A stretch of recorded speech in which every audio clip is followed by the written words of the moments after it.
స్వస్తిక్ కూడా ఏ స్వస్తిక్ వేయాలి? సవ్య స్వస్తిక్ వేయాలి, అపసవ్య స్వస్తిక్ వేయకూడదు.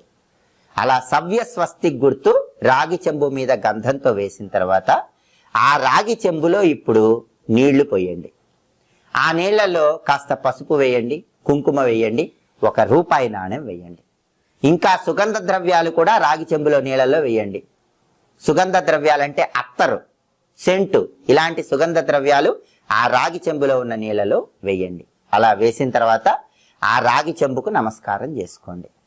ఇప్పుడు ఎక్కడైనా సరే ఇంట్లో ఒక ముగ్గు వేసి ఆ ముగ్గు మీద కొద్దిగా పసుపు కుంకుమలు చల్లి ఆ ముగ్గు మీద ఈ రాగి చెంబును ఉంచాలి.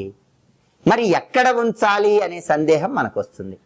ఎక్కడ ఉంచాలంటే మీ సింహద్వారం ఉంటుంది కదా, ఆ సింహద్వారం తెరవగానే ఎదురుగా కుడివైపుకు రాగి